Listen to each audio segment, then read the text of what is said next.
Hi అండి. వాటర్‌లో powder వేసి చూడండి. చూస్తే మీరే ఆశ్చర్యపోతారు. ఈ టిప్ తెలుసుకునే ముందు చిన్న రిక్వెస్ట్ అండి. మన ఛానల్ ఎవరైనా ఫస్ట్ టైం చూస్తున్నట్లయితే ప్లీజ్ అండి ప్రీవియస్ వీడియో చూసి మీకు నచ్చితే ఛానల్‌ని సబ్స్క్రైబ్ చేసుకోండి. మనం కిచెన్‌లో వంట చేస్తూ ఉంటాం కదండీ! గ్యాస్ స్టవ్ దగ్గర ఎక్కువగా. వంట చేసేటప్పుడు పాలు కానీ, టీ కానీ, రైస్ గానీ ఇలా పొంగిపోతూ ఉంటుంది కదండీ! వంట అయిపోయిన తర్వాత గ్యాస్ స్టవ్ మనం క్లీన్ చేస్తూ ఉంటాం కదండీ! ఈ విధంగా క్లీన్ చేసుకోండి. ఎటువంటి కెమికల్స్ లేకుండా మన ఇంట్లోనే ఇలా ప్రిపేర్ చేసుకొని చక్కగా గ్యాస్ స్టవ్‌ని అయితే క్లీన్ చేసుకోవచ్చు. ఈ విధంగా కొన్ని వాటర్ అయితే ఒక గిన్నెలో కొన్ని వాటర్ తీసుకొని దానిలో ఫేస్ వాటర్ కొంచెం అలానే ఒక అర టీ స్పూన్ పసుపు తీసుకోవాలండి.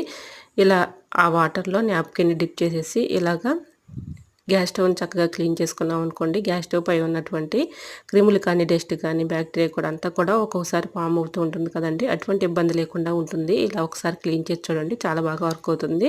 దీనిపైన మనకి తెలియని క్రిములు కానీ, డస్ట్ కానీ పడుతూ ఉంటుంది కదండీ! ఈ టిప్ చాలా బాగా యూజ్ అవుతుంది. ట్రై చేయండి. ఇక సెకండ్ టిప్‌ని తెలుసుకుందాం. పచ్చిమిర్చి కట్ చేసేటప్పుడు అప్పటికప్పుడు చాకుతో కట్ చేయాలంటే చేతులు మంట వచ్చేస్తూ ఉంటాయి కదండీ! ఇలా సిజర్ పెట్టి చక్కగా కటింగ్ చేసుకున్నాం అనుకోండి చేతులు మంట రాకుండా ఉంటాయి. సో యూజ్ అవుతుంది అనుకుంటే ట్రై చేయండి.